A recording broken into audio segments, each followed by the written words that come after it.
मासूमों की कभी जान नहीं जाती अगर प्रेम यादव की जान न गई होती तो। ये जो बुलडोजर चलाने की भाषा है, जो बुलडोजर चलाने की संस्कृति है, ये मत समझिए बुलडोजर में दिमाग नहीं होता है। अगर बुलडोजर न्याय देने लगा तो अगली सरकार भी यही करेगी। आज हम जरूर इस परिवार के साथ हैं या और लोग हैं, लेकिन जब वो अकेले बैठेंगे कभी याद आएगी उनके परिवार के सदस्य की तो उन पर क्या गुजरेगी सोचिए आप। योगी की परिभाषा यही है, दूसरे का दुख अपना दुख समझे। आप अपना गिराते हैं तो मुआवजा लेते हैं। देखिए, मैं डीएम के स्टेटमेंट को मैं मानता हूं। डीएम ने जो बात कही कि रिटेलिएशन में वो घटना हुई और उस समय किसके मन में, किसके दिमाग में क्या था, किस वजह से अंधकार छा गया और फिर उस घटना की वजह से घटना हुई है। और घटना वो भी गलत है, घटना ये भी गलत है। अगर ये सवाल आप पूछते हैं मासूमों के लिए, मासूमों की कभी जान नहीं जाती अगर प्रेम यादव की जान न गई होती तो। प्रेम यादव की जान नहीं जाती तो किसी मासूम किसी की जान नहीं जाती। आखिरकार सरकार क्यों इस बात को छिपाना चाहती है कि प्रेम यादव को भुला करके मारा, और किसने मारा, धारदार से कैसे मारा। और यही नहीं आप बताइए, सुल्तानपुर में क्या एक ब्राह्मण डॉक्टर को ड्रिल से नहीं मार दिया? ड्रिल से क्या ड्रिल से नहीं मारा? क्या उनके परिवार के बच्चों को आपने गले लगाए? क्या उनके परिवार के सदस्य अस्पताल मिलने गए? क्या आपने सोशल मीडिया के लिए वो तस्वीरें खिंचवाई कि उनसे गले मिलते हुए तस्वीर खिंचा लें? मैं जानता हूँ दुख किसी के जाने का, किसी के खोने का। आज हम जरूर इस परिवार के साथ हैं या और लोग हैं, लेकिन जब वो अकेले बैठेंगे कभी याद आएगी उनके परिवार के सदस्य की तो उन पर क्या गुजरेगी सोचिए आप। क्या बेटियां उसकी छोटी क्या बुलडोजर चलेगा? ये जनता रोक देगी बुलडोजर को। और सवाल ये नहीं है, सवाल ये नहीं है, सवाल ये नहीं है। एक मिनट हो जाइए ना, सवाल मैं बैठा हूँ। ये जो बुलडोजर चलाने की भाषा है, जो बुलडोजर चलाने की संस्कृति है, ये मत समझिए बुलडोजर में दिमाग नहीं होता है। अगर बुलडोजर न्याय देने लगा तो अगली सरकार भी यही करेगी। इसलिए मैं सोचता हूं कि अगर आप योगी हैं, योगी की परिभाषा यही है, दूसरे का दुख अपना दुख समझे। आप अपना गिराते हैं तो मुआवजा लेते हैं। आपकी किसी की हिम्मत हो अगर ये बात की कि उन्होंने अपनी बिल्डिंग गिराई और कितने करोड़ मुआवजा उठाया, अगर आप इसे बुलडोजर चलाना चाहते हो तो उतना ही मुआवजा देना जितना मुआवजा आपने खुद लिया है सरकार से। सरकार की तरफ से ये कहा जा रहा है कि न्याय हो रहा है, मगर यहाँ साफ साफ दिख रहा है जातिवाद हो रहा है। इसको किस तरीके से देखते हैं? सबका विकास की बात, इसीलिए मैंने कहा, देखिए योगी की सबसे बड़ी परिभाषा यही है, जो दूसरे का दुख अपना दुख समझे। मुख्यमंत्री जी को किसी के साथ भेदभाव नहीं करना चाहिए अगर वो मुख्यमंत्री उत्तर प्रदेश के हैं, और किसी भी घटना से राजनीतिक लाभ नहीं लेना चाहिए।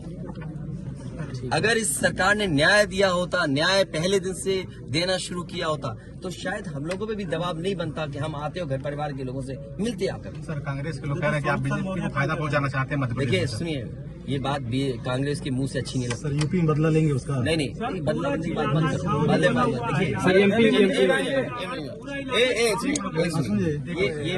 ये विषय इसलिए मैं नहीं उठाना चाहता हूँ कि ये हमारे लिए देवरिया कांड बड़ा विषय है। इंडिया न्यूज और न्याय में संतुलन हो, थोड़ा सा आईडी नीचे, न्याय में संतुलन हो, ये सरकार की जिम्मेदारी है। देवरिया कांड मैंने पहले से कहा, ये समाज के लिए और मनोविज्ञान के लिए ये बड़ी चीज है कि आप समझें कि अगर आप एक परिवार के साथ घटना होती है तो दूसरे परिवार का मनोविज्ञान क्या होता होगा। और ये डीएम ने खुद कहा कि ये रिटेलिएशन में घटना हुई है, और फिर शासन प्रशासन के लिए और न्याय के लिए ये बड़ी जिम्मेदारी है। भाई शासन प्रशासन और न्यायालय के लिए क्या मामूली बात है? आज तक पता नहीं है कि घटना कैसे हुई। पहली, प्रेम यादव को किसने बुलाया? प्रेम यादव वहाँ कैसे पहुंच गए मोटरसाइकिल से?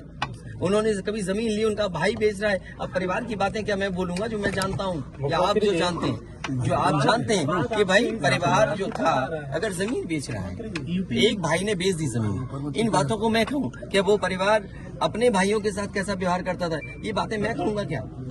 ये सब आप जानते हो। इसलिए मैं आपसे भी उम्मीद करता हूँ लोकतंत्र तभी मजबूत होगा जब न्याय मिलेगा, और न्याय की भावना होती सरकार की तो खेतों में इतना कार्यकर्ता नेता नहीं दिखाई देता।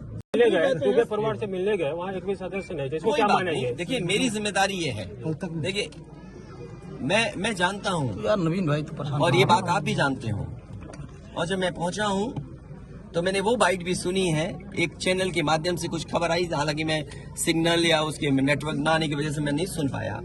जो बात मुझे समझ में आई कि वो परिवार नहीं मिलना चाहता, ये उसकी भावना है और उसको उसकी बेटे की भावना नहीं हो सकता हो। कुछ ऐसे नेता हैं जो उसको समझा रहे होंगे कि तुम मत मिलना, तुम उनको नीचा दिखा दो, अपमानित कर दो। सवाल ये नहीं, हम किसी के भी दुख में शामिल होने आए हैं। इसीलिए मैंने कहा, आपने जब बुलडोजर से किसी की माँ और बेटी को जला दिया गया और बुलडोजर चल गया, आप उस परिवार के उस बेटे से मिलने नहीं गए। उस बेटे को इस सरकार ने ठंड में नंगा किया था। अरे हम तो कहते हैं उस बेटे से तुम क्यों नहीं गला मिलते हो जाकर, क्यों नहीं मिलते जाके सरकार। यूपी में बीजेपी मैं आर्थिक सहायता इस परिवार की भी, और अगर वो परिवार कहेगा तो मैं उस परिवार की भी मदद करूंगा। अच्छा ये क्या है सबका साथ? अच्छा ये बेटा क्या जानेगा? परिवार में कितनी अच्छा ये बताइए, गाड़ी उठा ले गए, ये परिवार चाहता था कि हमें चाय पिला दे, हम इसके घर आए।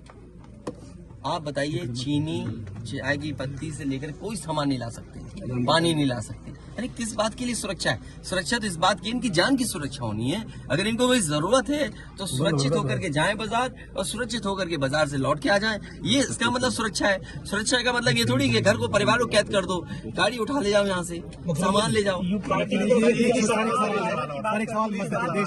देखो मध्य प्रदेश का भी मत पूछो, मैं आपसे कह रहा हूँ नहीं, कोई आर्थिक सहायता नहीं। ये परिवार अगर पढ़ेगा लिखेगा, जो पढ़ाई करना चाहेगा, जो मदद कहेगा मैं करूंगा। इस परिवार की हम मदद करेंगे और मैं सरकार से कहूंगा कि अगर वो सरकार मदद करती है तो दोनों परिवार की मदद करें।